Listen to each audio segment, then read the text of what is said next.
I mean, with artificial intelligence, we are summoning the demon. You know all those stories where there's the guy with the pentagram and the holy water, and he's like, yeah, he's sure he can control the demon. Didn't work out.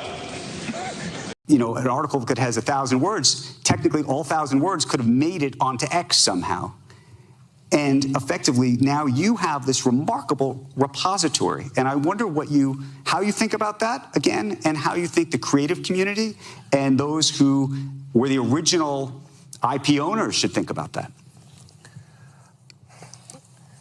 I don't know, except to say that by the time these lawsuits are decided, we'll have digital God. So I have to ask digital God at that point. These lawsuits won't be decided before on a time frame that is relevant. Is that a good thing or a bad thing? I think we live, there's that, I don't know if it's actually a real Chinese saying or not, but may you live in interesting times. Right. It's apparently not a good thing. But I would prefer to, personally, I would prefer to live in interesting times. And we live in the most interesting of times. I think, for a while there, I was like really getting demotivated and losing sleep over the threat of AI danger.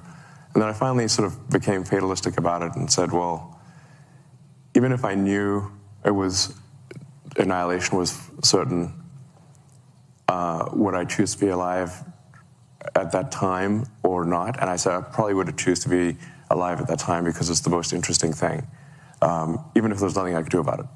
So then basically sort of a fatalistic resignation helped me sleep at night because I was having trouble sleeping at night because of AI danger. Now, what to do about it? I mean, I've been the biggest, the one banging the drum the hardest, by far the longest, or at least one of the longest for AI danger. And these regulatory things that are happening, the single biggest reason they're happening is because of me. Particularly output bound. I mean, like your output level is so low, it's like, particularly on a phone, like your two thumbs are sort of tapping away. This is ridiculously slow. Our input is much better because we have a high bandwidth visual interface to the brain. Like our eyes take in a lot of data. So there's many orders of magnitude difference between input and output.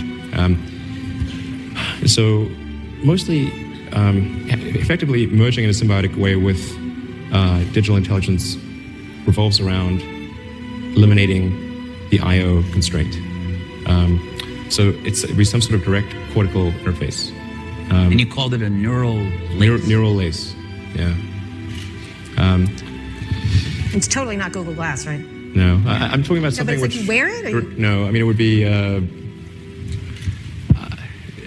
mean, there are a few ways to approach this, but some sort of interface directly with your cortical neurons particularly. But doesn't that imply surgical insertion? Not necessarily. You could go through the veins and arteries because that provides a complete roadway to all of your neurons. Your neurons are very heavy users of energy, so they need high blood flow. So you automatically, with your veins and arteries, have a road network to your neurons. Still some kind of surgery, right?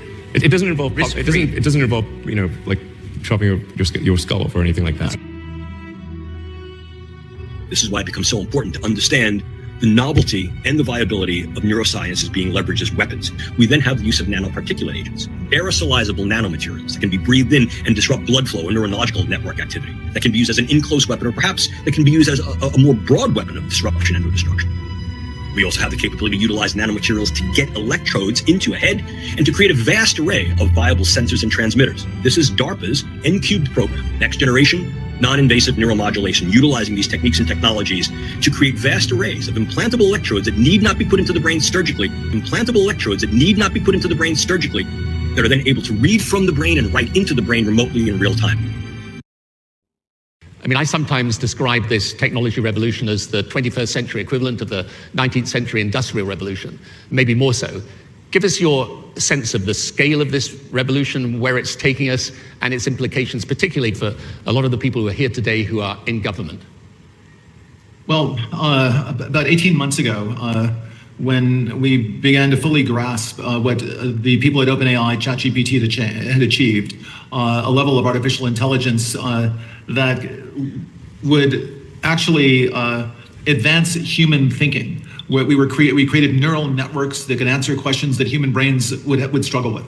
When we came to grips with that, I made a speech and I said, is artificial intelligence the most important discovery in the history of humankind?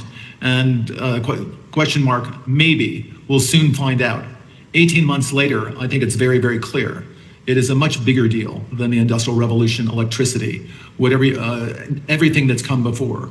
We will soon have not only artificial intelligence, but much sooner than anticipated, artificial general intelligence. And not in too distant future, artificial superintelligence. We'll have digital God, so ask digital God at that point. What is artificial and superintelligence? There are entities that are not necessarily going to be aligned with what we want. I'll quote my dear friend Elon Musk. Well, Elon said about artificial superintelligence, I'm not looking forward to being a house cat. You know, this is a new world, right? We'll have digital God, so ask digital God at that point. I mean, with artificial intelligence, we are summoning the demon. You know those stories where there's the guy with the pentagram and the holy water, and he's like, yeah, you sure you can control the demon? Didn't work out.